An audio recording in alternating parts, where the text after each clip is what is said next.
rakan yang dipilih untuk melangkah ke Putrajaya, untuk memegang kuasa adalah merupakan rakan-rakan yang nak menghakis Islam dari perlembagaan, bukan rakan-rakan yang nak mendaulatkan Islam. Saya ada bukti, 10 tahun saya telah berhujah di mahkamah. Saya buat berapa kes? Kes Lina Joy nak murtad saya buat. Kes berebut jenazah orang Islam dikatakan Hindu saya buat, Muhammad Murti Abdullah. Kes yang berkaitan dengan kalimah Allah saya buat. Kes ajaran sesat, ajaran sesat pun diperjuangkan sebagai hak kebebasan beragama, itu pun saya buat. 10 tahun yang lalu bermacam-macam kes. Dan kalau saya tak cerita kepada tuan-tuan, ini perangai peguam-peguam daripada rakan politik mereka itu, kalau saya tak cerita dekat tuan-tuan, maknanya betul lah saya ni menyusut kepada susu. Saya menyembunyikan siapa sebenar rakan politik untuk nak pergi ke Putrajaya ini. Mereka ini adalah semua ni adalah musuh-musuh Islam yang hakikatnya tujuan kehidupan mereka adalah untuk menghakis Islam dan menegakkan sekular dan menegakkan hak asasi manusia. Ini rakan mereka. Dan saya ingatkan pada tuan-tuan, ini pandangan saya, siapa sahaja yang bersokongkol menyebabkan puak-puak ini naik dan menjadi pemerintah dan Islam terhakis, tuan-tuan mempunyai saham untuk masuk ke neraka. Wal'ayazubillah min zalik.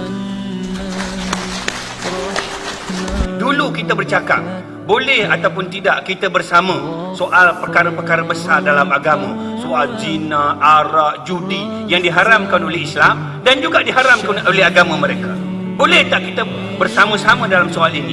Dan mereka tahu, kalau mereka bersama dalam soal ini, akhirnya menjurus kepada Islam juga.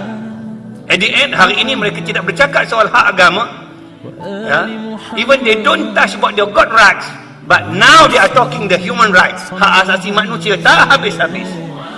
Sebab dia tahu bila bercakap soal hak asasi manusia ini, mereka boleh menang besar.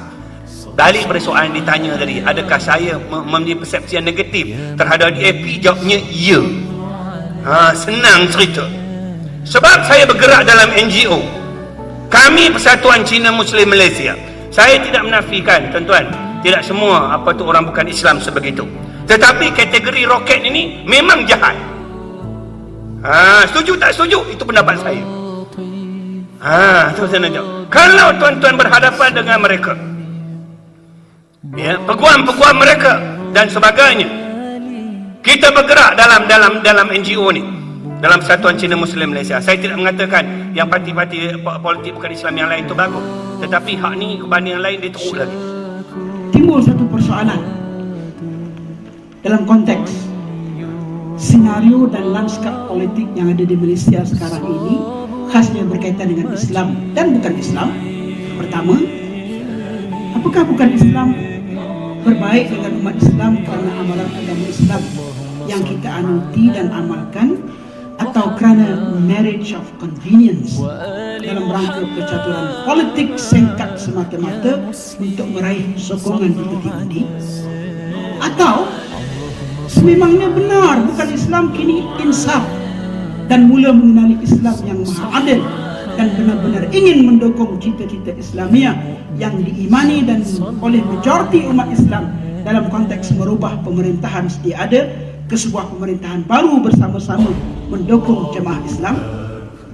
Jika benarlah begitu, takdirnya dalam pilihan raya umum ke-13 nanti kumpulan bukan Islam memenangi suara terbanyak di parlimen. Tuan-tuan, soalan saya adalah, apakah amalan Islam yang dia ada sekarang ini? Ada mahkamah syariah, ada zakat, macam-macam, ada baitul mal, ada institusi. Adakah jaminan dapat diberi bendanya dibuka? Saya akhiri, tuan-tuan, dengan satu soalan yang pernah saya tanyakan kepada seseorang. Seseorang itu saya tak sebutlah nama dia. 2 kali saya tanya soalan tersebut. Saya tanya dia, orang alim, saya tanya, pernah tak dalam sejarah kegemilangan Islam ini, bermula daripada zaman Rasulullah SAW sampai di saat saya bertanya soalan itu, pernah atau tidak kemenangan Islam itu dibantu oleh orang kafir?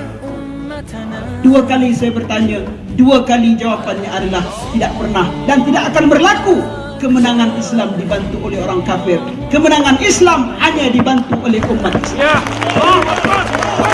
Wabillahi taufiq wal hidayah. Wassalamualaikum warahmatullahi taala wabarakatuh. Gembira kalau kita mencatat kemenangan yang lebih besar.